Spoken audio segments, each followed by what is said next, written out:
નવી સવારમાં આપનું હાર્દિક સ્વાગત કરીએ છીએ. વ્યવસાયી પત્રકારો, વર્કિંગ જર્નલિસ્ટનું દસ્તાવેજીકરણ આપણે કરી રહ્યા છીએ. એ શ્રેણીમાં આજે આપણે વરિષ્ઠ પત્રકાર દક્ષેશ પાઠક સાથે વાતો કરવાના છીએ. દક્ષેશભાઈ, આપનું સ્વાગત છે. દક્ષેશભાઈએ એમના પત્રકારત્વની સફર 1988માં શરૂ કરી, એટલે 36 વર્ષથી તેઓ પત્રકારત્વ કરી રહ્યા છે. એમના પત્રકારત્વના મુકામો જુદા જુદા છે, એમાં વિવિધતા પણ છે, એમાં ગહનતા પણ છે અને ગુણવત્તા પણ છે. તો આજે એ બધી વાતો આપણે એમની સાથે કરીશું. દક્ષેશભાઈ, પ્રારંભ કરીએ તમારા માતા પિતાથી. માતા પિતાનું નામ, પિતા શું કરતા હતા, આપનો જન્મ ક્યારે થયો અને આપણા બાળપણની થોડી વાતો કરીએ આપણે. બહુ જ એમ કહેવાય કે આ એક તમે જે પહેલો સવાલ પૂછ્યો ને, એ સવાલ કોઈ પણ વ્યક્તિના પરિચય કે કરિયર માટે જે લોકો મિસ કરતા હોય છે, તમારા મૂળથી વાત શરૂ થવી જોઈએ. સૌથી પહેલાં તો આપનો આભાર કે જે જીવનની અંદર એક ગ્રેટિટ્યૂડની વાત હોય છે, ત્યાંથી જ વાત શરૂ થવી જોઈએ. સાચી વાત છે. મારા બંને પેરેન્ટ્સ, મારા મધર વનલીલા બેન પાઠક અને ફાધર ધીરજલાલ રવિશંકર પાઠક, એ બંને ગવર્મેન્ટ ઓફિસર્સ હતા.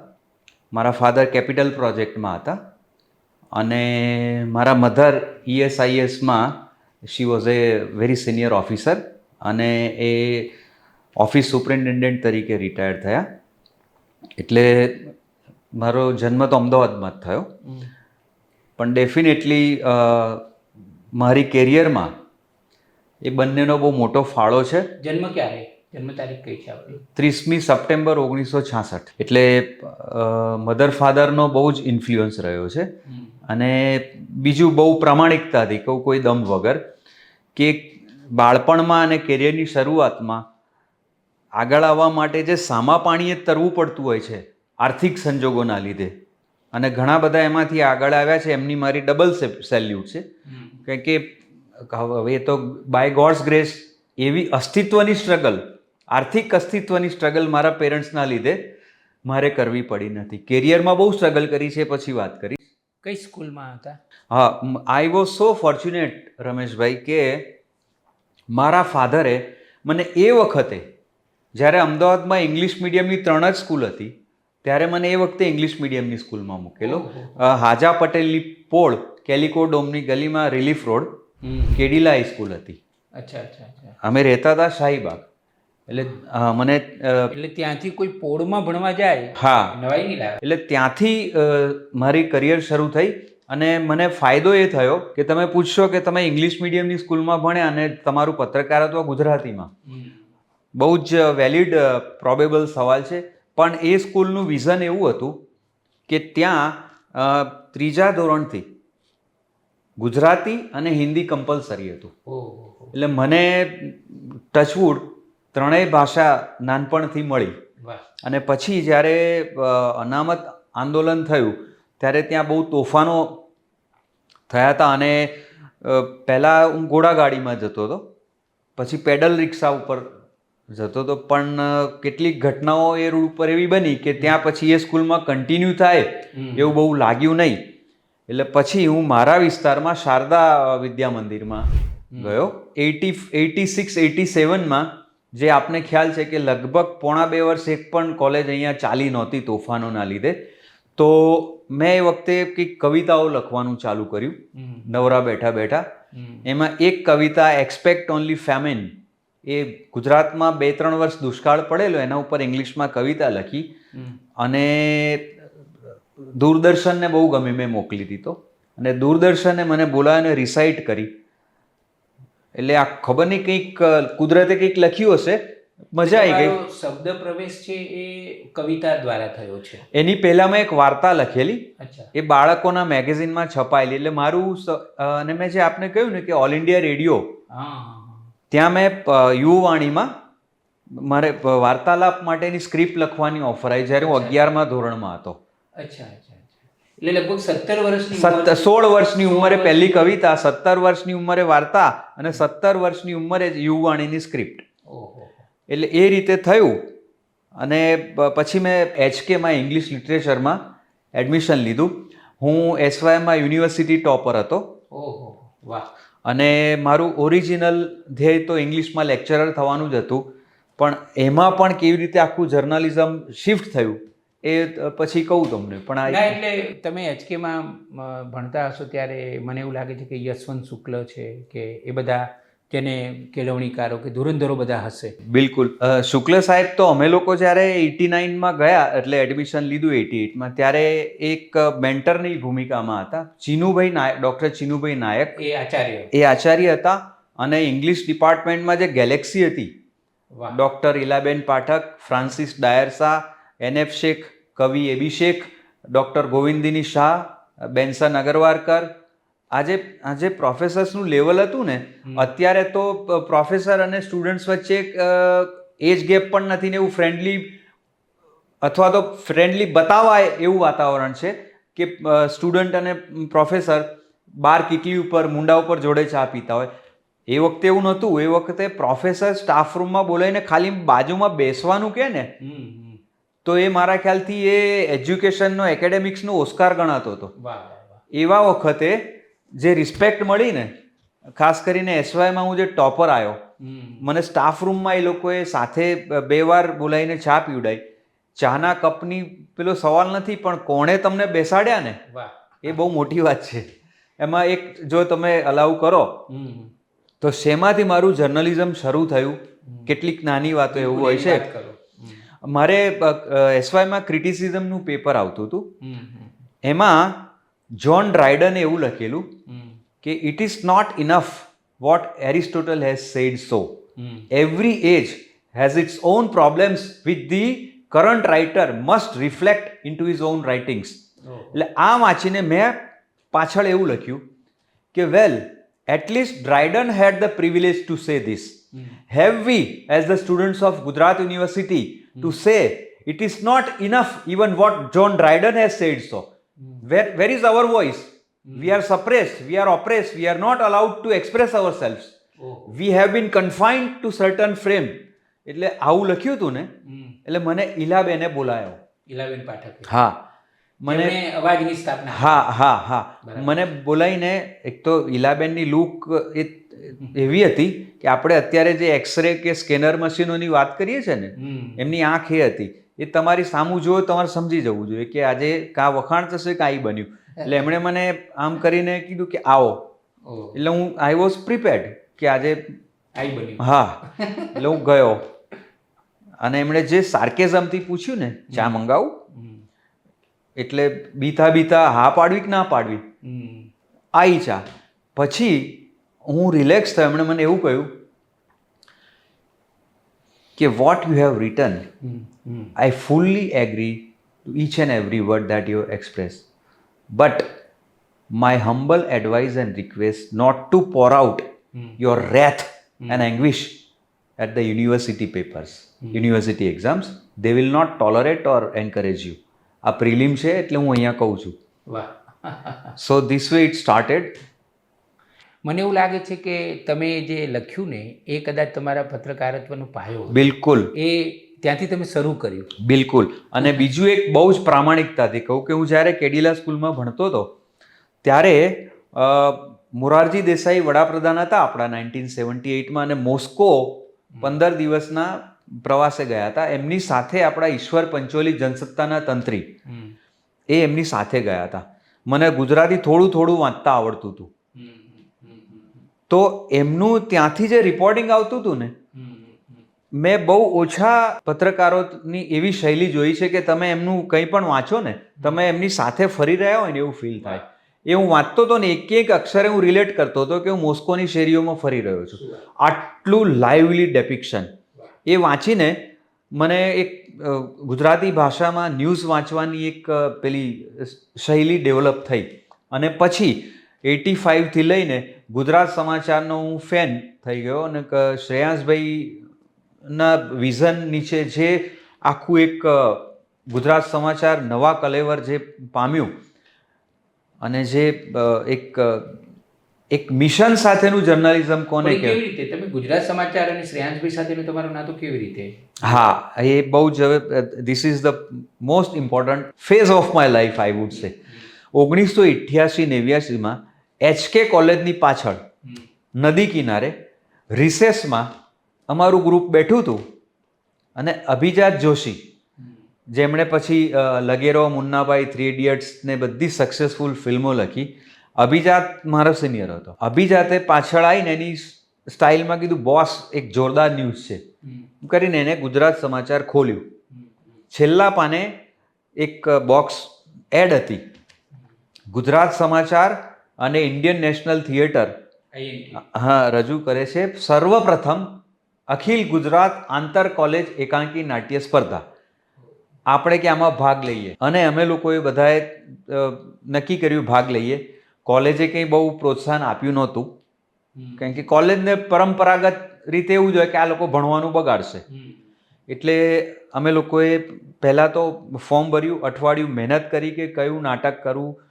મેં પણ લખવા ટ્રાય કર્યો, બધાએ પણ કહ્યું, બહુ મજા ના આવી. પછી અભિજાત મનુભાઈ પંચોળી દર્શકનું નાટક સોદો, જે હિટલરના કોન્સન્ટ્રેશન કેમ્પ ઉપરનું નાટક, એ નક્કી કર્યું. અમે લોકોએ 68 દિવસ મહેનત કરી, કોઈ કમાતું હતું નહીં. એક ભાસ્કર સોની જે એમાં સોલ્જરનો રોલ કરતો હતો એ એકલો કમાતો હતો, એટલે તમામ પ્રકારના 68 દિવસમાં જે ખર્ચા થયા એ ભાસ્કરના માથે ગયા. બધું જ કોલેજે કોઈ કશું જ આપ્યું નહોતું, કારણ કે કોલેજ ત્યાં આમાં કેવું છે કે તમે અંધારી ગલીમાં પહેલો જાય એને જ તકલીફ છે, પાછળનાને તકલીફ નથી, કારણ કે આગળવાળો રસ્તો કરીને ગયો છે. એટલે અમારા માટે આ પહેલી અંધારી ગલી હતી. અને 68 દિવસના રિહર્સલ્સ પછી અમે લોકોએ જે પરફોર્મ કર્યું એમાં મ્યુઝિકનો પાર્ટ હું જોતો હતો. યોગેનભાઈએ બહુ જ અદ્ભુત બેકગ્રાઉન્ડ મ્યુઝિક તૈયાર કર્યું હતું. હું એવું માનું છું કે થિયેટરમાં તમે જ્યારે દિલથી કરો છો ત્યારે સ્ટેજ ઉપરનો, સ્ટેજની પાછળનો તમામ કલાકાર ઇક્વલી ઇન્વોલ્વ હોય છે દિલથી. એટલે અમે કર્યું. પહેલા જ વર્ષે ટ્રોફી અમે જીત્યા. અને જ્યારે અમે લોકો રિઝલ્ટ અનાઉન્સ થતું હતું, જયશંકર સુંદરી હોલમાં ફાઇનલ હતી, અમે છેલ્લી રોમાં બેઠેલા અને ખબર હતી કે 2 જ નાટકો કોમ્પિટિશનમાં ફાઇનલ જીતવા માટે છે. અર્ચન ત્રિવેદીનું અંગ કોઈનો નહીં અને HKનું સોદો. પહેલું નાટક જાહેર થાય એની ઇંતજારી હતી જ નહીં. બીજું કયું થાય છે એ જ હતી, કારણ કે પહેલું ખબર પડી જાય. પછી અર્ચને શું રોલ કર્યો હતો, ગજબ. એ લોકોનું પણ નેક એન્ડ નેક કોમ્પિટિશન હતી. બીજું નામ સહજાનંદ કોલેજ અંગ કોઈનું નહીંનું જાહેર થયું અને અમે લોકો પાછલી રોમાંથી કૂદ્યા અને અમારું જાહેર થાય પહેલાં અમે સ્ટેજ ઉપર પાસે પહોંચી ગયા હતા. અને મને યાદ છે કે એ જે મારી જિંદગીમાં 2 ઘટના હું ક્યારેય નહીં ભૂલું. 1983 25મી જૂન રાત્રે 11:58 માઇકલ હોલ્ડિંગને મોહિન્દર અમરનાથે LBW કર્યો. વેસ્ટ ઇન્ડિઝની 10મી વિકેટ પડી અને ભારત વર્લ્ડ કપ જીત્યું. એ મોમેન્ટ અને આ મોમેન્ટ એ ક્યારેય ના ભૂલાય. એટલે અમે જે ઊભા થઈને ભાગ્યા ને, એમાં મારું પેન્ટ છે ને આગળની ખુરશીની સહેજ ખીલ્લી કોઈ બહાર હશે એમાં ભરાઈને ફાટ્યું. એ મેં રેપ્લિકા તરીકે, મેમેન્ટો તરીકે સાચવી રાખ્યું છે. અને અમે જીત્યા એ. અને પછી એના 4 મહિના પછી શશિકાંત નાણાવટી, આઈ સેલ્યુટ શશિકાંતભાઈ ફોર એવર, જેમના લીધે મારો કેરિયરનો કોર્સ બદલાઈ ગયો. શશિકાંતભાઈએ મને ગુજરાત સમાચાર મળવા બોલાવ્યો. મને કે તારા વિશે તારી કવિતા સાંભળી છે, તારું ઓલ ઇન્ડિયા રેડિયોનું પણ સાંભળ્યું છે, અને મેં તારા વિશે થોડોક રિપોર્ટ મંગાવ્યો છે. સુભાષભાઈ પાસેથી તારો રેફરન્સ લીધો છે, સુભાષ બ્રહ્મભટ્ટ પાસેથી, અને એમણે બી બહુ સ્ટ્રોંગલી કીધું છે તારા વિશે. મારી ઈચ્છા એવી ખરી કે આ વર્ષે નાટ્ય સ્પર્ધા થાય તો તું આયોજનની કમિટીમાં તું એઝ અ મેમ્બર આય. હું હજી આટલો નાનો છું, તમે આટલા બધા, દામુભાઈ ઝવેરી, શ્રેયાંશભાઈ, કિશોર પાઠક, તમે, આમાં હું ક્યાં? અને મારે તો હજી મને કે જે બી છે મેં વિચારીને કીધું છે, એટલે તું આવી જા. પણ મેં તો પછી મારે નાટકમાં ભાગ નહીં લેવાય.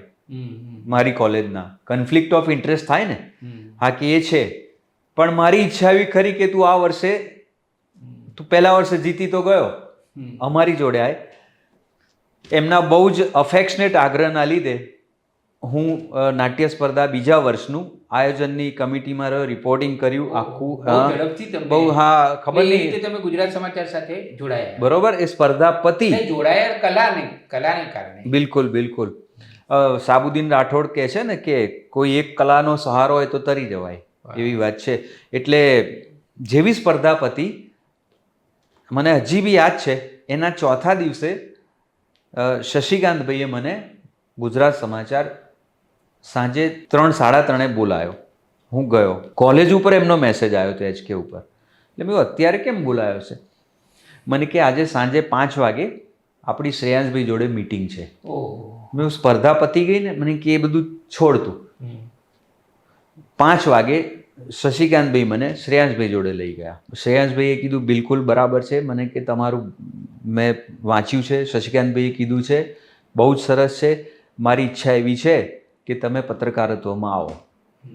એટલે મેં કહ્યું હું તો હજી SYની પરીક્ષાએ, મને કે મને બધી જ ખબર છે, અને મેં મારું ગોલ તો ઇંગ્લિશમાં લેક્ચરર થવાનું છે. એટલે શ્રેયાંશભાઈએ એવું કીધું કે તમારે જે બી કરવું હોય તમને છૂટ છે, પણ તમે આજથી અમારી સાથે છો, એમ કરીને એમણે મને હજી પણ યાદ છે, એકાઉન્ટ વિભાગમાં એક ભાઈને પેલું પંચાંગ જોતા હતા, એમને બોલાયા.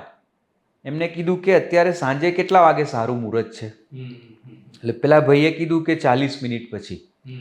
એટલે શ્રેયાંશભાઈ એવું કીધું કે આટલા વાગે તમે અંદર ડિપાર્ટમેન્ટમાં 10 મિનિટ બેસીને જાઓ, આજથી તમે મારી સાથે છો. અને પછી એમણે એક બહુ અદ્ભુત વસ્તુ મને કરી.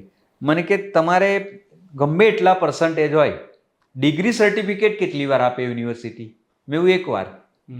મેં આજે આપી દીધું ડિગ્રી સર્ટિફિકેટ. આજથી આપણે સાથે છીએ. So this is one of the reason કે મને એવું લાગે છે કે ગુજરાત સમાચારમાં આ રીતે કોઈને આમ ઓફર તો કરી હોય અનેક લોકોને, પણ આ રીતે ઓફર કરી હોય અને એ જ દિવસે કહ્યું હોય આટલા પ્રેમથી અને મક્કમતાથી કે તમારે આજથી અમારી સાથે જોડાઈ જવાનું છે, તો એમનો પોતાનો કેટલો તમારા માટેનો એક ભાવ હશે એ પણ મહત્વનું છે ને. શ્રેયાંશભાઈ અને આખું ગુજરાત સમાચાર ફેમિલી, રમેશભાઈ, હું તમને કહું કે મારા માટે કોઈ આટલા વર્ષોમાં એ જોબનું સ્થળ નથી. It is a family, it is a place of worship. કારણ કે ત્યાં આગળ તમને લાગે નહીં કે તમે જોબ કરો છો, કારણ કે દરેક વ્યક્તિ જે સેલ્ફલેસલી અને સંપૂર્ણ કમિટમેન્ટથી કામ કરે છે એ એક ફેમિલીનો સભ્ય છે. એમાં લેવા આપવાની વાત નથી હોતી, એમાં તમારે કંઈક અલગ લેવલે લઈ જવાની વાત હોય છે. અને મને આટલા વર્ષોમાં એમના આટલા અનુભવ થયા છે કે દેટ ઇઝ ધ રીઝન કે હું આજે પણ એમની સાથે છું, પછી પણ હઈશ. એક નાનું ઉદાહરણ આપી દઉં, તમે પૂછ્યું એટલે 1990-92માં શ્રેયાંશભાઈને મળવું ને, એ તમને ખબર છે કે કેટલું ડિફિકલ્ટ, કંઈ ભલે ઇઝીલી એક્સેસેબલ હોય આજે પણ, તેમ છતાં તો એક એવી પણ નવા તમે શરૂ કરો ને, એટલે એવી છાપ હોય કે એક આ લાઈન લીધેલી છે છાપાએ, તમારે ફોલો કરવી પડે, રિપોર્ટિંગ કરો. મને પછી તો લિટરેચર પૂરું કર્યું, હું MA ઇંગ્લિશ કરતો હતો, 4 ઇંગ્લિશ નાટકો કર્યા, રોલ કર્યો, ડિરેક્ટ કર્યા, પણ સમહાઉ જર્નલિઝમમાં તમે 2 વર્ષ કાઢો ને નાની ઉંમરે રમેશ, પછી એ તમને એ મૂકવું અઘરું છે. એટલે એક દાખલો આપું, એમણે મને કોર્પોરેશનનું રિપોર્ટિંગ આપ્યું. મને કોર્પોરેશનના રિપોર્ટિંગમાં બહુ ખબર નહીં પડે. હું basically special stories, literature, art, culture, science, technology, sports, ખાસ કરીને આ બધાનો શું નહીં કે તમે એટલીસ્ટ જઈને હેવ એ ફીલ કે કેવું છે. એટલે ગયો. એક સરસ દાખલો આપું, શ્રેયાંશભાઈનું લેવલ હું ઓન કેમેરા બહુ ગંભીરતાથી કહી રહ્યો છું. 1994માં મુકુલ શાહ જ્યારે મેયર હતા, ત્યારે ઇન્ટર્નિસ્ટ ડોક્ટરોએ સ્ટાઇપેન્ડના મુદ્દે હડતાલ પાડી હતી, અને ગુજરાત સમાચાર એને સંપૂર્ણ સપોર્ટ આપી રહ્યું હતું કે ડોક્ટરો સાચા જ છે, ઇન્ટર્નિસ્ટ ડોક્ટરને તમે 1100 રૂપિયા આપો એટલે શું? દે વેર એબ્સોલ્યુટલી રાઈટ. અને 7 દિવસ સુધી સંપૂર્ણ સપોર્ટ. 8મા દિવસે મેં એક ડૉક્ટરને એવું બોલતા સાંભળ્યા કે 1100 નહીં, અમારા 11,000 હોવા જોઈએ, કારણ કે અમે જે ચોપડીઓ ભણીએ છીએ ને બોસ, એની કિંમત ડોલર ને પાઉન્ડમાં લખી હોય છે. મને આ ટોન ના ગમ્યો. તમારી વાત સાચી છે, પણ આ જે અભિમાન ને એરોગન્સનો જે ટોન છે કે અમે આ છીએ અને તમે આ છો, એ મને ના સેટ થયું. હું ઓફિસ ગયો, જુદો જ વિભાગ છે એક રવાનગી, રાત્રે ત્યાં કોઈ હોતું નથી. તું કાગળ થપ્પી લઈને ત્યાં બેઠો ને 14 પાના લખી અને લાભુ કાકા ચીફ રિપોર્ટરને આપ્યા. કાકાએ વાંચ્યા, એમની સ્ટાઇલ કે ભાઈ આ કે મેં કીધું જો કાકા ટ્રાય કરીશું, તમે બતાવજો. મને કે આમાં તો કે તારું કે મેં કીધું જો આ તો બતાવજો તો ખરા.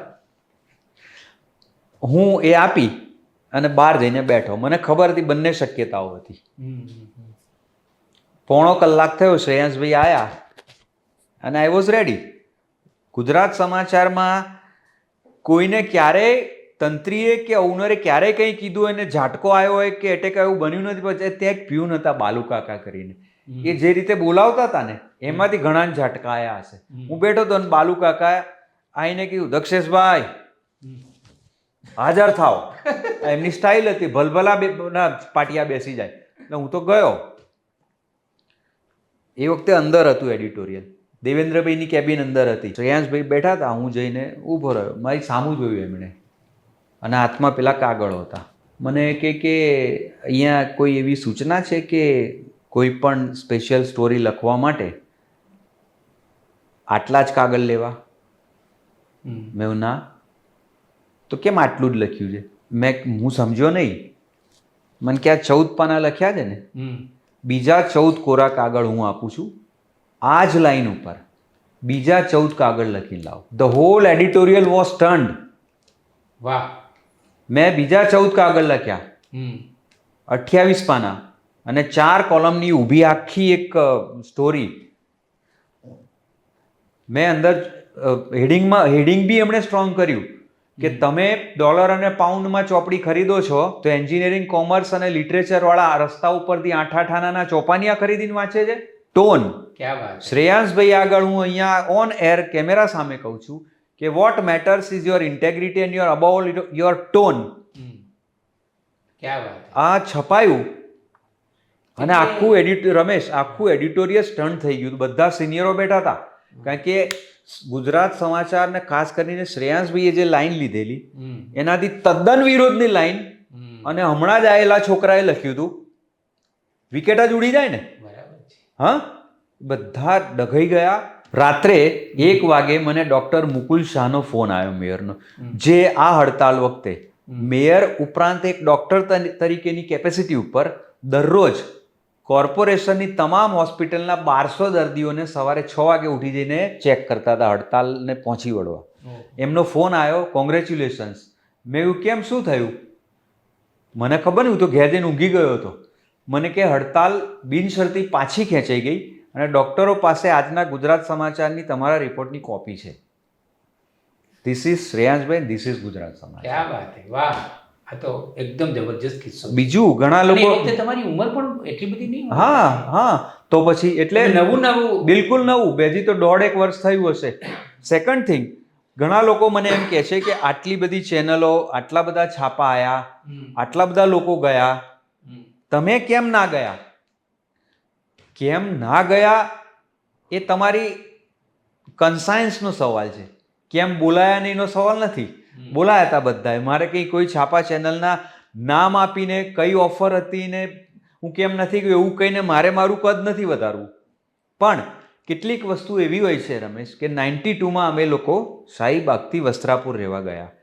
એ એરિયામાં કોઈ લેન્ડમાર્ક હતો નહીં, કોઈ ઘર મળે એવી સ્થિતિ નહોતી અને હું ગુજરાત સમાચારમાં એકદમ નવો. મેં ખાલી ઇન્વિટેશનનું કાર્ડ શ્રેયાંશભાઈને આપ્યું હતું. આપણને એમ હતું ને કે ના જ આવે ને આટલા મોટા એડિટર તો. એ વાસ્તુનો વિડીયો છે. 8:37 જ્યારે બધું પૂરું થાય છે, કારણ કે 8:37 તો એ વખતે બહુ કહેવાય. વ્હાઇટ કલરની કોન્ટેસા સોસાયટીમાં એન્ટર થાય છે. શ્રેયાંશભાઈ ઉતરે છે અને કહે છે કે આજે પેલો બળદેવ ડ્રાઈવર નથી આવ્યો ને હું 6:30નો આ એરિયામાં ફરું છું, શોધું છું. C, this is the respect and મારી પાસે એડજેક્ટિવ નથી. એ માણસને ઓળખી લીધા પછી જે રિસ્પેક્ટ આપે છે ને. 92ની સાલમાં ઓલ પાવરફુલ શ્રેયાંશભાઈ, ડ્રાઈવર નહોતો, એડ્રેસ મળે એવું નહોતું.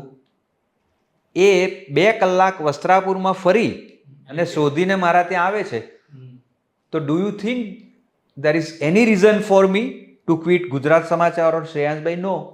This is my answer. જીવનની અંદર ક્યારે બી કરિયરની શરૂઆતમાં જેણે તમને જે out of the way, out of the box encouragement આપ્યું હોય ને એને ક્યારેય ભૂલો નહીં. પછી ભલે તમારે 100 ગણી ઓફરો ઠુકરાવી પડે.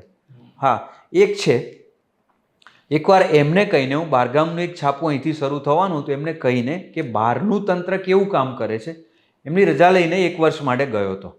અને હસતા હસતા અમે બે એક વસ્તુ એક સાથે બોલ્યા હતા. મેં હું 1 વર્ષ ત્યાં છું ને ત્યાં સુધી ત્યાંની એક બી વાત હું તમને નહીં કરું. મને કે મને ખબર છે એટલે જ હું તને પૂછીશ બી નહીં. આ તારું લેવલ છે. ત્યાં હું ગયો, નામ નહીં આપું. બહુ મિક્સ એક્સપિરિયન્સ થયા, પણ એક શોકિંગ એક્સપિરિયન્સ એવો થયો કે 1994માં હું સપ્તકના પંડિત નંદન મહેતાના ઘેર એમના કમ્પાઉન્ડના હિંચકા ઉપર બેઠો બેઠો પંડિત વિશ્વમોહન ભટ્ટનો ઇન્ટરવ્યૂ લઈ રહ્યો હતો, જેમણે મોહન વીણા શોધી, ગિટાર ઉપર એ વીણા વગાડે છે. બાજુમાં નંદનભાઈની પેલી જૂની ફિયાટનો ડ્રાઈવર ગાડી સાફ કરતો હતો, મોટે મોટેથી રેડિયો વગાડતો હતો. એટલે મેં એને 2 વાર કીધું, ભાઈ રેડિયો તમારો ધીમો કરો ને. એને કંઈ સાંભળ્યું નહીં. તો ખબર નહીં કુદરતની કોઈ નિયતિ હશે કે એનું મોટે વગાડવું ને મારું સાંભળવું.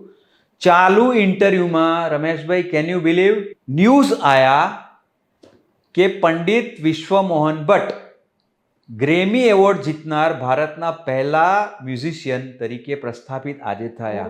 ચાલુ ઇન્ટરવ્યુમાં હું હિંચકા ઉપર ઇન્ટરવ્યુ લઈ રહ્યો છું. એમનો ઇન્ટરવ્યુ બાજુમાં નંદનભાઈના ગાડી સાફ કરનારા ડ્રાઈવરના રેડિયોમાં ન્યૂઝ અમે બે સાંભળ્યા.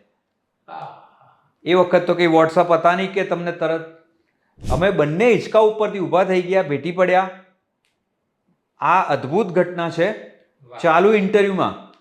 હવે તમે વિચારો કે I was the only journalist to take his interview immediately after the award, બરાબર ને? અથવા તો ચાલુ ઇન્ટરવ્યુમાં. એ મેં ઇન્ટરવ્યુ ઓફિસ જઈને 20 પાનાનો લખ્યો કે મોહન વીણા એટલે ગિટારમાંથી વીણાના સ્વરો કાઢવા માટે એમણે કયા કયા મોડિફિકેશન્સ કર્યા અને કઈ રીતે વીણાનો મીંડ ને બેઝ કાઢ્યો, ત્યાંથી લઈને ગ્રેમી સુધીની આખી વાત. One of the best interviews I have ever taken.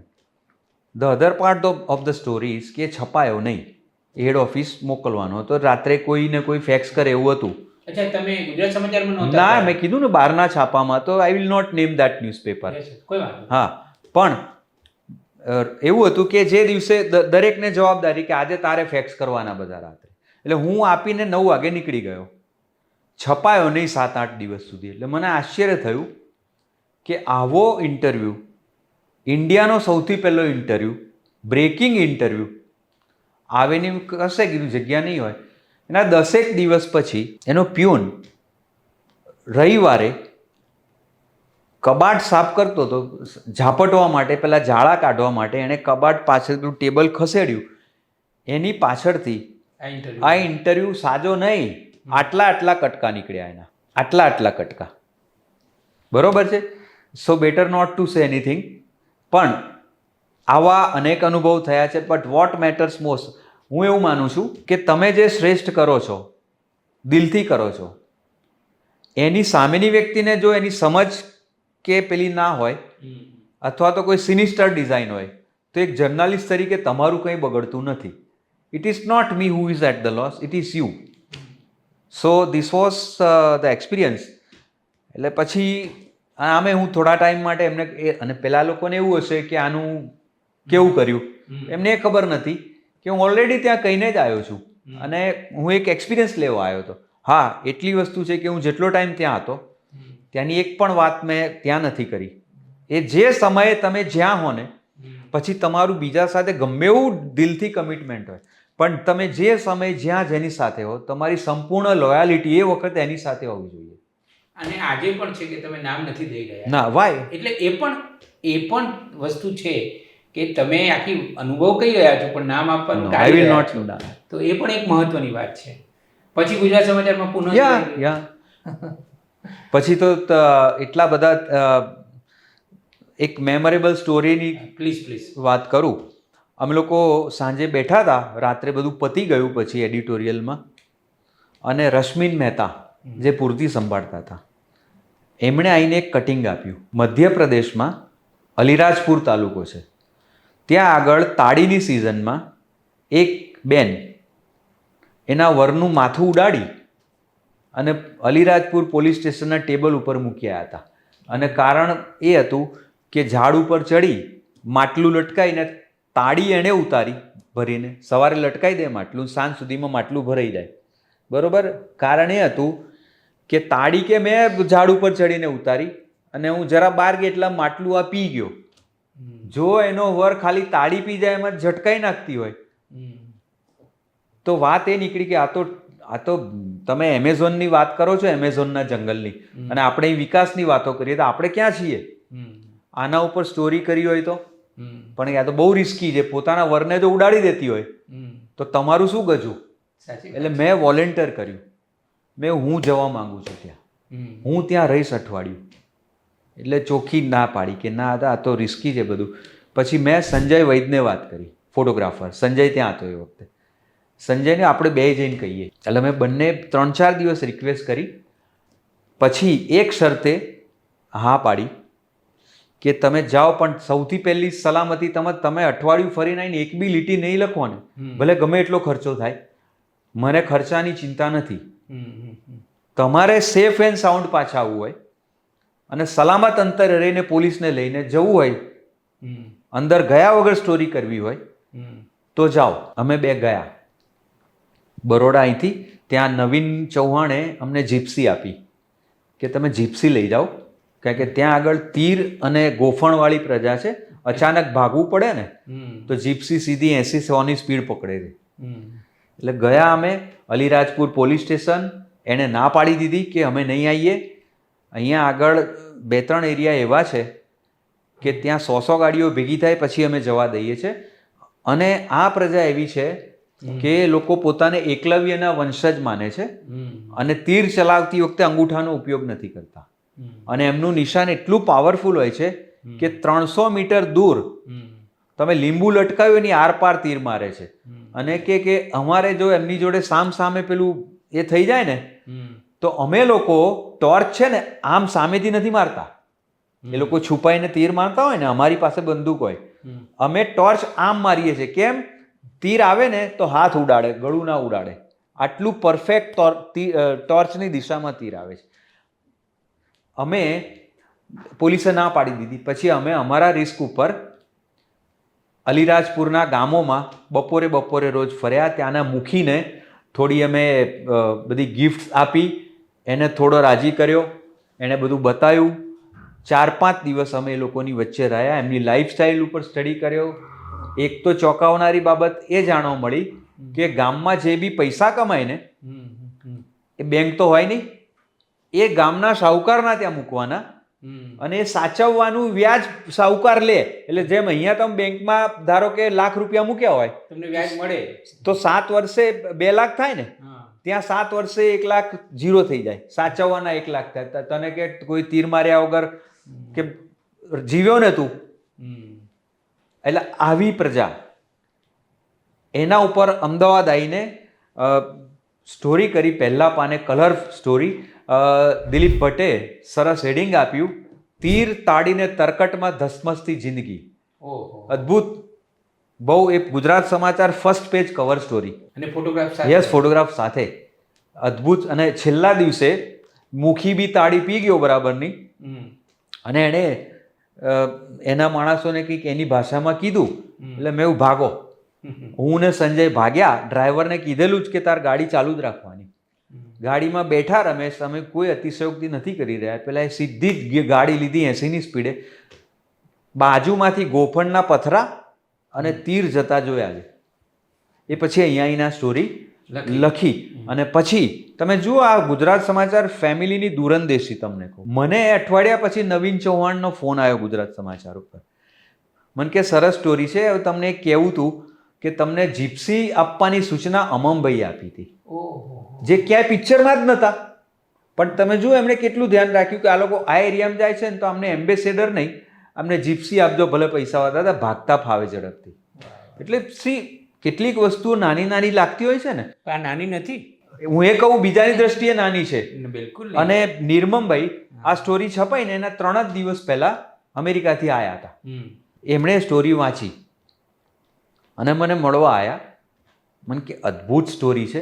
અને દેવેન્દ્ર પટેલે મને સાંજે બોલાવીને એવું કીધું, મને કે એક સિન્સિયર જર્નલિસ્ટની કેરિયર જો 50 વર્ષ તમે સમજો તો આટલા રિસ્ક સાથે સહી સલામત રહીને થઈ શકે ને 50 વર્ષમાં, એવી 2-3 સ્ટોરી હોય છે. એવી તારી કેરિયરમાં પહેલી સ્ટોરી એ લેવલની છે. દેવેન્દ્ર પટેલે આ કીધું અને વાત સાચી છે. અને પછી એમણે એ બી કીધું, એ મારે કહેવું જોઈએ કે નાઉ બી કેરફુલ. અહીંયા તો તારે પ્રોબ્લેમ નથી, આપણે બધા છીએ, પણ આવા કામ કરીશ તો 10-15 વર્ષ પછી તું એકલો હોઈશ.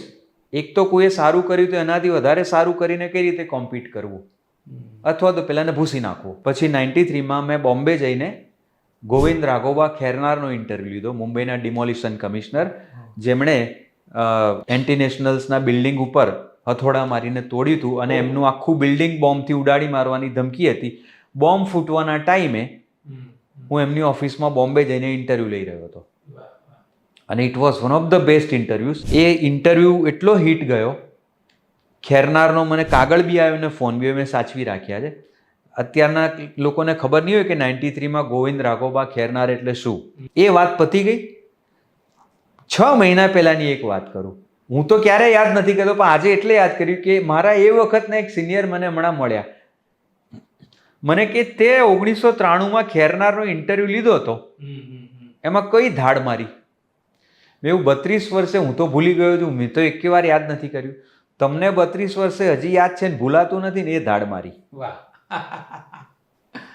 એટલે આવા બહુ અનુભવો છે. પણ મારું રમેશ એ કહેવું છે કે તમે પૂરી ઓનેસ્ટીથી, કમિટમેન્ટથી, સંપૂર્ણ ફોકસથી, out of the box, exclusive વિચારીને તમે કામ કરે રાખો.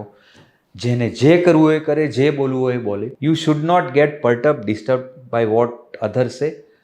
તમારું ફોકસ અને તમારી કોમ્પિટિશન તમારી પોતાની સાથે જ હોવી જોઈએ. મને ઘણીવાર મારા કેરિયરમાં 2200થી વધારે ઇન્ટરવ્યૂ થયા રમેશ. 6 વડાપ્રધાન, 42 મુખ્યમંત્રીઓ, 16 નોબેલ લોરિએટ્સ, 250થી વધારે ફોરેન ડિપ્લોમેટ્સ, એમ્બેસેડર્સ, કોન્સ્યુલેટ જનરલ્સ, બોલિવૂડની 400થી વધુ હસ્તીઓ, જેમાં તમે એ વખતના આઇકોન્સથી લઈને અત્યારના દિલીપ કુમારથી લઈને મન્ના ડેથી લઈને સુનિલ દત્તથી લઈને Amitabh, you name the person and I have interviewed, except Lata Mangeshkar, કારણ કે એ તો ઇન્ટરવ્યૂ આપતા જ નહોતા. બાકી લગભગ બધાના ઇન્ટરવ્યૂ કર્યા છે.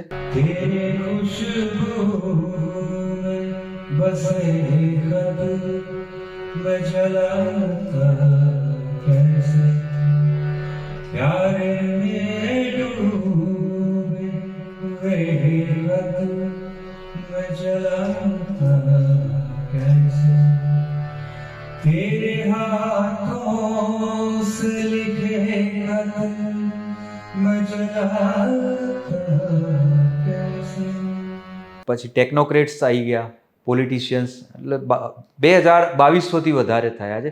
2000થી વધારે એક્સક્લુઝિવ સ્ટોરીઝ કરી છે અને હજી કરતો રહીશ. એવો કોઈ અફસોસ છે નહીં. મને પોતાને કોમ્પિટિશન મારી સાથે છે. કોઈ વાર કોઈ સ્ટોરી કોઈને બહુ જ સારી લાગી હોય, પણ હું એને કહું કે આ વખાણ તારા ગ્રેટિટ્યુડ અથવા તો ખાલી એક જેસ્ચર તરીકે છે. મને આ કામમાં મજા આવી નથી. I am not satisfied with myself. એટલે જ્યાં આપણને ખબર પડતી હોય એનાથી વધારે કોઈ મોટી વાત નથી. અને લાસ્ટ બીજું કહું કે આ સવાલના જવાબમાં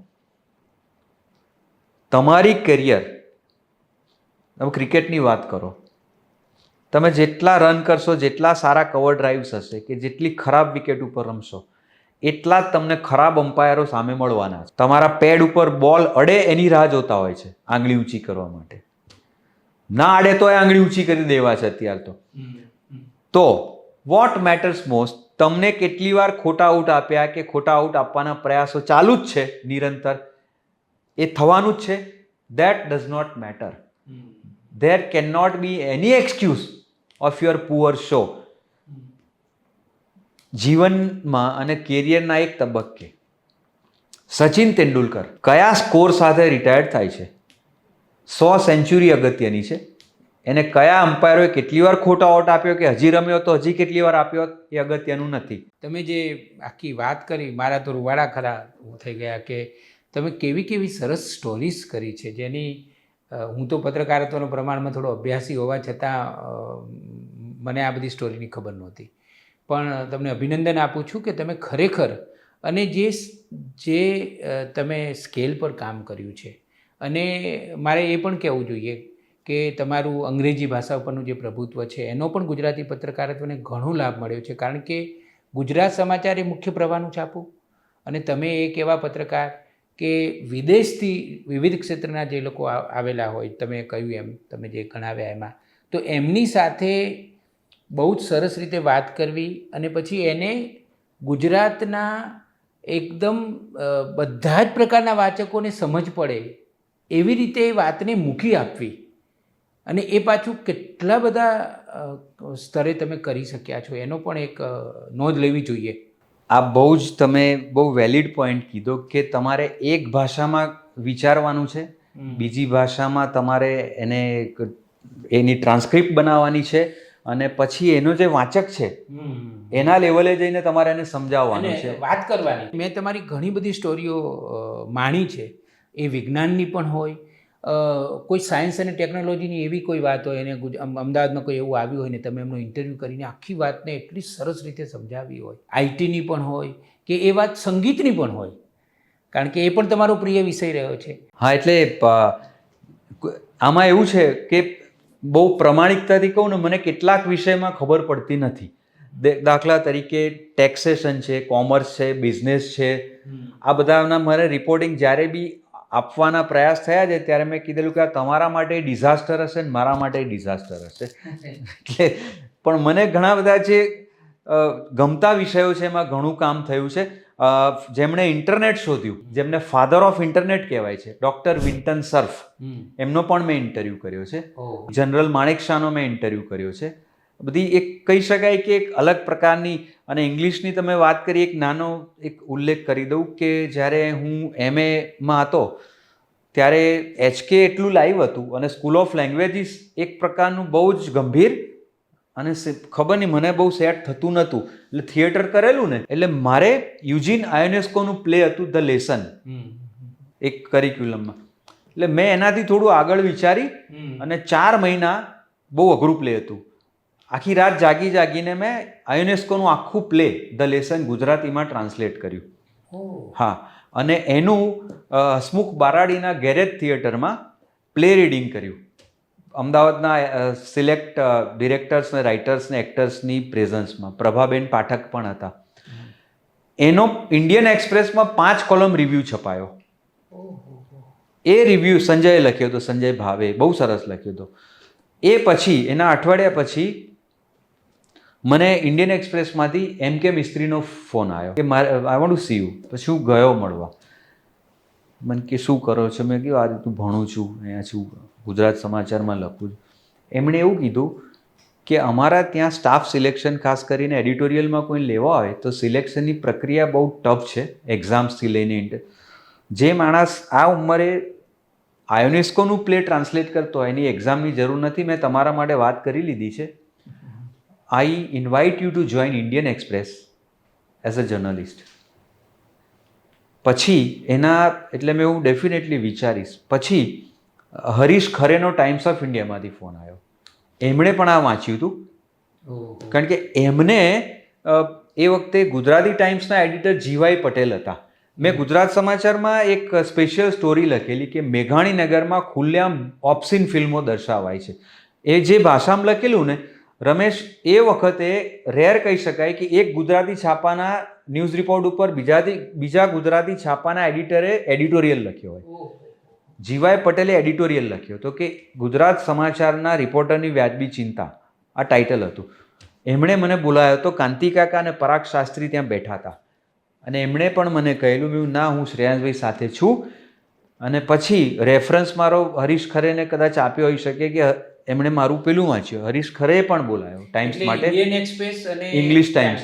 હા હા, એટલે મેં મેં કીધું કે અને તમે ધાર્યું હોત તો અંગ્રેજી ભાષામાં કારકિર્દી બનાવી શક્યા? હા, એટલે પછી પત્રકારત્વમાં હા પણ? હા હા મેં શ્રેયાંશભાઈ જોડે વાત કરી હતી, મેં આવું છે મારે તો તમારી સાથે એક ટ્યુનિંગ છે. એમણે સરસ કીધેલું કે this is A powerful terrific opportunity. પણ ગુજરાતી ભાષામાં બાયલેંગ્વેજ છોકરાઓ બહુ ઓછા છે. જો તું અહીં રહીશ તો આપણે બધાને મજા આવશે. મેં એવું વાત સાચી છે ને, એના કરતાં બી તમને કહું કે મને મોનેટરી ગેમ કે પોઝિશનના ગેઇન કરતાં મને એક માણસ સાથેની કેમેસ્ટ્રી ગમે છે, અને શ્રેયાંશભાઈ સાથે એવી છે. તો હું આટલા વર્ષોથી this is the reason Y am with him, નહીં તો ત્યાં જઈ શક્યો હોત, એઝ યુ રાઇટલી સેડ. પણ સારું થયું કે તમે ત્યાં ન ગયા. પછી 97માં એ શોખ પૂરો કર્યો મેં. વિવેક વિજય શાહ ટાઈમ્સ ઓફ ઇન્ડિયાની ફ્રાઇડે સપ્લિમેન્ટના એડિટર થયા. ટાઈમ સિટી સ્પીક નામનું પાનું 4 પાના એ કરતા હતા. મને કે તમે આમાં લખો ને યાર. એટલે મેં વાત કરી શ્રેયાંશભાઈને, મેં કહ્યું આપણે કન્ફ્લિક્ટ ના થાય રિપોર્ટ એવા, હું એક થોડા મને કે વાંધો નહીં. તો ટાઈમ સિટી સ્પીકમાં મેં 10-15 આર્ટિકલ ઇંગ્લિશમાં લખ્યા, એ મારી પાસે છે. એટલે શ્રેયાંશભાઈએ તમને આ મંજૂરી આપી, એ પણ મને લાગે છે કે માત્ર તમે હશો એટલે આપી. આઈ ડોન્ટ નો, પણ નહીતર અઘરું છે કે ગુજરાત સમાચારમાં તમે નોકરી કરતા હો ફૂલ ટાઈમ, અને પછી તમને બીજી ક્યાંક લખવાની તક મળે અને એ હા પાડે, એ તો બહુ મોટી વાત છે. પણ એક અમારા વચ્ચે એક એવું છે કે કેટલીક વાર અમારે શબ્દોની જરૂર નથી પડતી. એક અન્ડરસ્ટેન્ડિંગ છે. અને બીજું કે એમને પણ ખબર છે કે મને કોણ કોણ લેવા આવ્યું હતું, બોલાવવા આવ્યું હતું. મેં ક્યારેય કીધું નથી. ઇવન બહારના છાપા આવ્યા પછી લોકો જ્યાં ગયા અને 5-5 ઇન્ટરવ્યૂ પછી સિલેક્ટ થયા, અને અત્યારે જે ટોપ પોસ્ટ ઉપર છે એ લોકો તો ઇન્ટરવ્યૂ આપવા ગયા હતા. મારા તો ઘરે એવા છાપાઓના ઓનર્સ ઘરે આવીને 3 કલાક બેસીને કોરો કાગળ મૂકીને પેન મૂકીને ગયા છે કે આપ કહીએ વો સેલરી, આપ કહીએ પોઝિશન, આપકો લેને આયે હે. હું નામ નહીં આપું ક્યારેય, મેં મારા ત્યાં કીધું નથી. એ વખતે 5-5 હજાર રૂપિયા પગાર વધારવા માટે લોકો ઇન્ટરવ્યૂ આપતા હતા. મને આ રીતે મેં બહુ જ નમ્રતાથી, તમારી જે પ્રતિબદ્ધતા છે એક ગુજરાત સમાચાર સાથેની અને શ્રેયાંશભાઈ સાથેની, એ પણ એક ઉદાહરણીય છે. અને મારે બાર્ગેનિંગ કરવું નહોતું. જેણે કર્યું છે ખોટા જેવું નથી કહેતો, પણ બધા પોતાની રીતે છે, એટલે હું નહોતો ગયો. દક્ષેશભાઈ, હવે હું તમને એ પૂછું કે તમારી આટલી બધી વાતો સાંભળ્યા પછી તમે જે સ્તરનું કામ કર્યું, અને વ્યાપકતા અને ગહનતા, ગુણવત્તા, એ બંને સાથે તમે આટલું ઉત્તમ કામ કર્યા પછી તમે એક નવા મીડિયમમાં આવો છો. કંપની એક જ છે, ગ્રુપ એ જ છે, પણ તમે ટીવી જર્નલિઝમમાં જતા રહ્યા છો. તો અહીંયા જે દક્ષેશ પાઠક પત્રકારત્વને આપી શક્યા, અને તમે પછી GSTVમાં જોડાયા, અને GSTVમાં તમે ઘણા ટોક શો પણ હેન્ડલ કરો છો, અને બધું ઘણું કામ કરી રહ્યા છો. તો આ જે નવા મીડિયમનો તમારો અનુભવ કેવો રહ્યો, અને તમે શા માટે એમાં આવ્યા એની વાત કરો.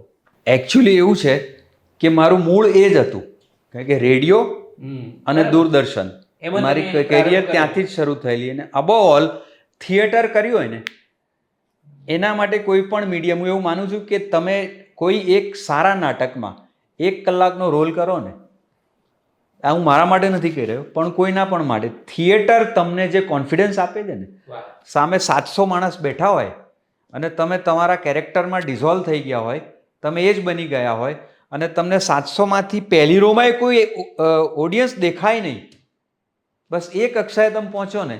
મેં જે પણ મધર્સ ડે કર્યું JB પ્રિસ્ટલીનું, શેક્સપિયરનું મર્ચન્ટ ઓફ વેનિસમાં શાયલોકનો રોલ મેં બેસ્ટ એક્ટરનો એવોર્ડ મળ્યો હતો. તમે અભિનય પણ કર્યો? હા, કરેલો. એટલે 7 પ્લે કર્યા છે. હા, મિરેકલ મર્ચન્ટ કર્યું હતું, સન્ડે કોસ્ટ 5 પેસોસ કર્યું હતું, પછી મેં પુરુષાર્થનો પૂજારી, એક ચાણક્યનું નાટક હતું, એ કર્યું હતું. પણ એટલે વાત એ છે કે મારું મૂળ તો એક આ જ હતું.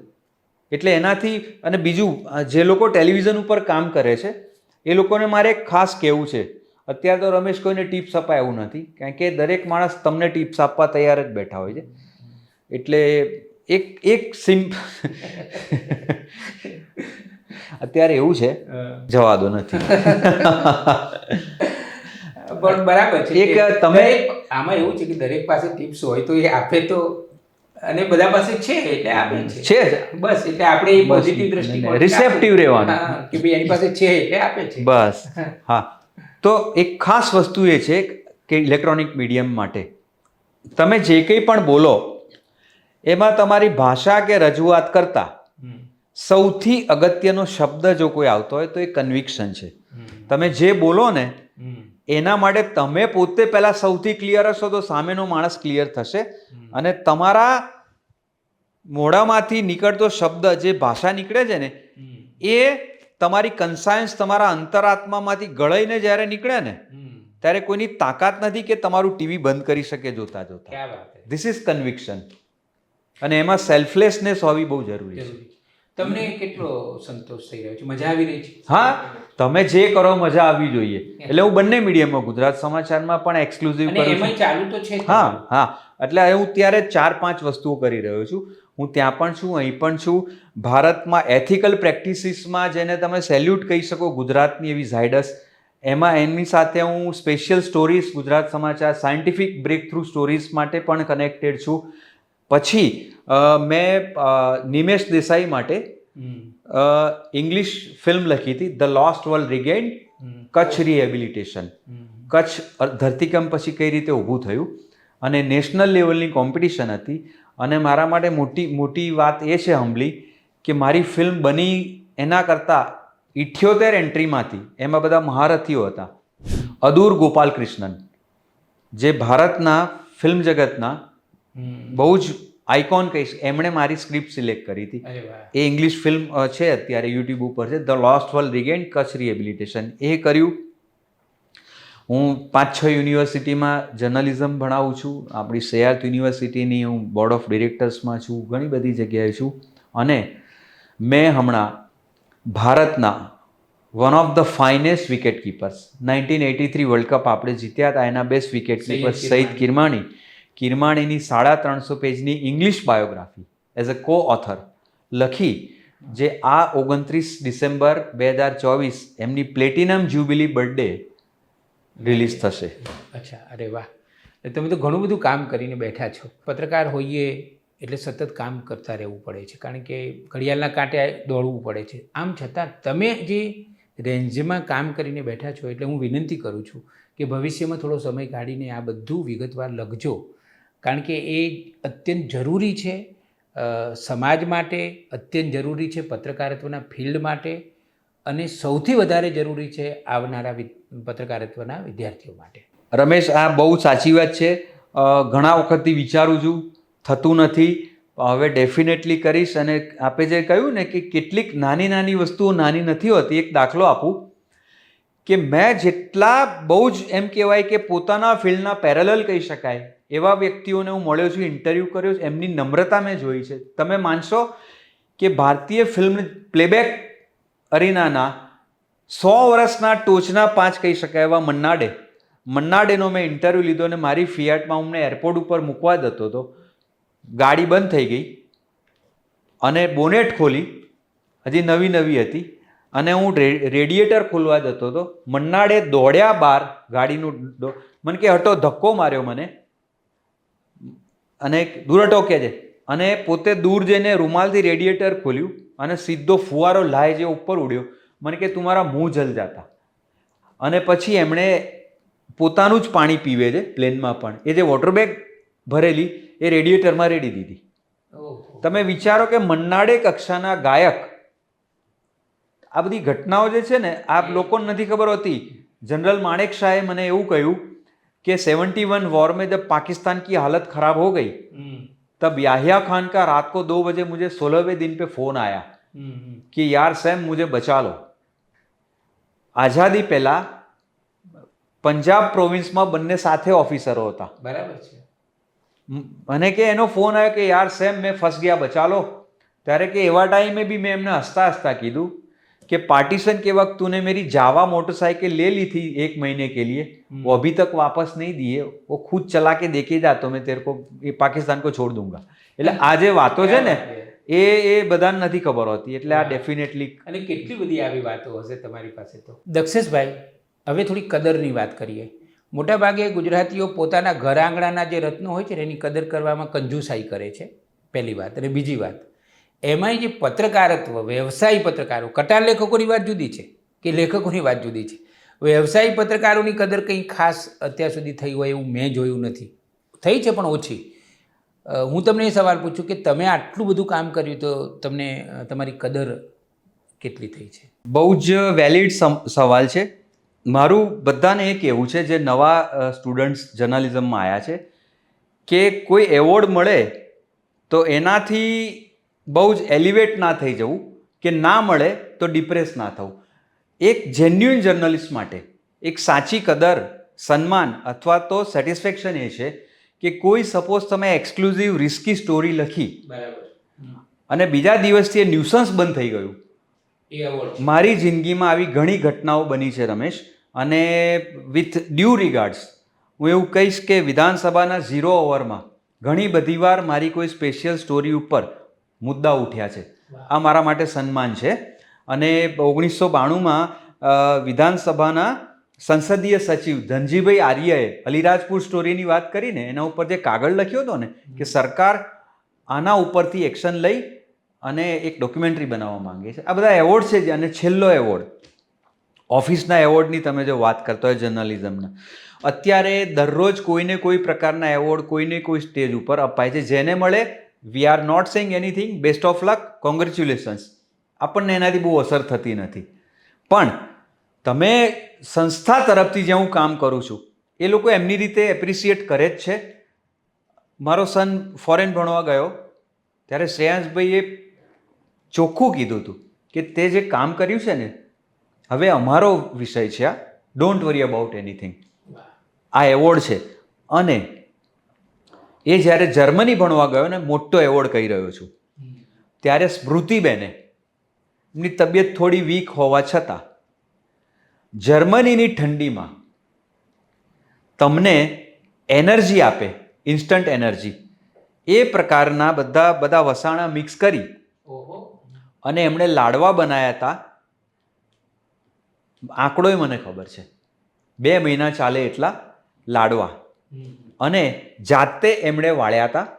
અને એ એમણે જે લાડવા વાળીને 2 બોક્સ ભરીને આપ્યા ને કે આ તારા સનને આપજે, અને કોલેજ જાય ત્યારે કહેજે કોથળીમાં એક રાખે અને બહુ ઠંડી હોય તો આ ખાઈ લે.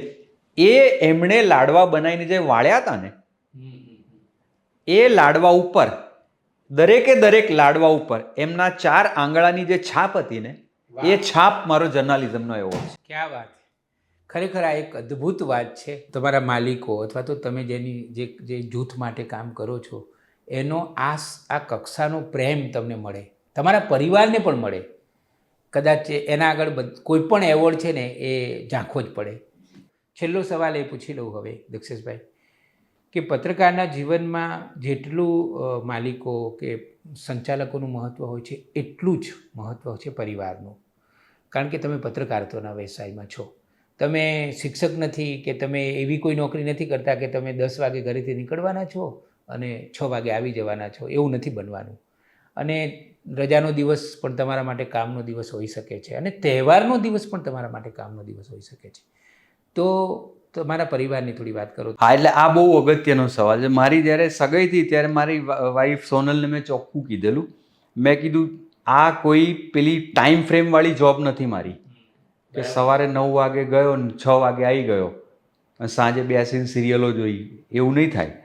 આ અનપ્રેડિક્ટેબલ ટાઈમવાળી જોબ છે. એટલે શી વોઝ રેડી. અને પછી કેમ મોડું ક્યાં હતા એ બધી કોઈ માથાકૂટ આજ સુધી થઈ નથી, એ સમજે છે.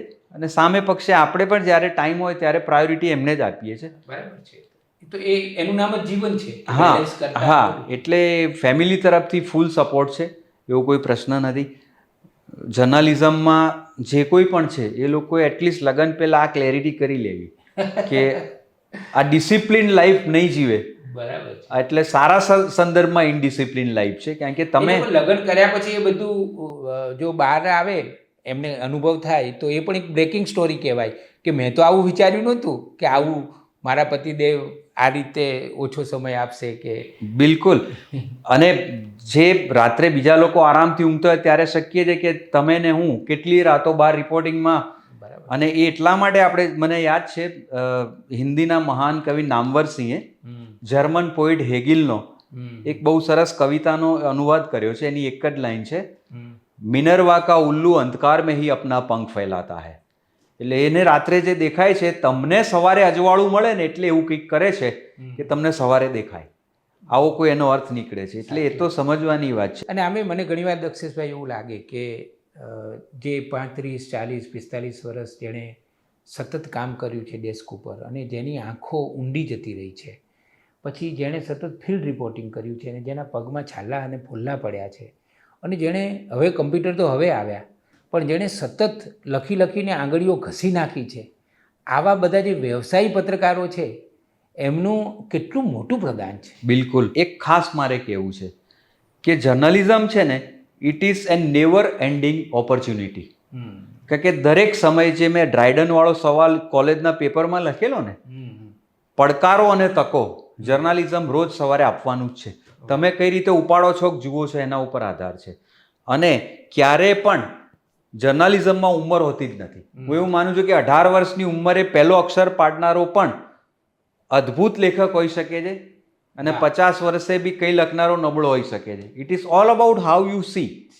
અને મારા સનનું તમે પૂછ્યું, હા, એટલે એણે મિકેનિકલ એન્જિનિયરિંગમાં અહીંયા અમદાવાદ એણે અમદાવાદ યુનિવર્સિટીમાંથી મિકેનિકલ એન્જિનિયરિંગમાં ટોપર થયો. એ જર્મનીમાં સેટેલાઇટ અને સ્પેસ ટેકનોલોજીમાં માસ્ટર્સ કરતો હતો. કોરોનાના લીધે બ્રેક વાગ્યો. ત્યાં 1.5 વર્ષ યુનિવર્સિટીએ ફોરેન સ્ટુડન્ટ્સને આવવા ઉપર રિક્વેસ્ટ કરી કે ઇન બિટવીન અમે લોકોએ અમેરિકાની આઈવી લીગ યુનિવર્સિટીઝમાં એપ્લાય કર્યું. એને ઓલમોસ્ટ દરેક આઈવી લીગે એડમિશન આપ્યું. પછી અમે કોલંબિયા યુનિવર્સિટી ન્યુયોર્કમાં લીધું. એણે માસ્ટર્સ ત્યાં પૂરું કર્યું, earth and environment with data science and robotics. એકદમ નવો વિષય છે. હા, એટલે એન્વાયરમેન્ટ અને એના પ્રોટેક્શનમાં ડેટા સાયન્સ અને એક લેટેસ્ટ ટેકનોલોજી કઈ રીતે કામ કરશે, એક નવો વિષય છે. અને હમણાં જ એને યુએસ ફેડરલ ગવર્મેન્ટે for the city of New York he has been appointed as energy conservation specialist. ક્યાં વાત! એ તો આખા ગુજરાતનું ગૌરવ થયું કે આપણો એક દીકરો ત્યાં અમેરિકામાં ન્યુયોર્કમાં આટલી મહત્ત્વની પોસ્ટ ઉપર એને જોબ મળી છે. તો એને પણ આપણે અભિનંદન આપીએ. એક છેલ્લું કહી દઉં કે જ્યારે કોઈ પણ ક્રિએટિવ ફિલ્ડમાં તમારે કામ કરવું હોય તો ચિત્રા સિંઘની એક ગઝલ, જેની લાઈન મને બહુ ગમે છે. લોકોને ઉંમર ગણવી હોય તો ગણવા દો, આપણે તો ગઈકાલે જ શરૂ કર્યું છે એ રીતે કામ કરવાનું. લાઈફ ટાઈમ નીંદ સે આંખ ખુલી હૈ, અભી દેખા ક્યા હૈ. વાહ, ક્યાં વાત! તો આ હતા દક્ષેશભાઈ. મોટાભાગે પત્રકારોનું કામ હોય છે લોકોની સમસ્યાઓને વાચા આપવાનું. બહુ મહત્ત્વનું કામ છે અને ગમે તેટલી સદીઓથી વાચા આપતા રહ્યા છીએ તો એ કામ પતતું પણ નથી. એ પણ એક વાસ્તવિકતા છે.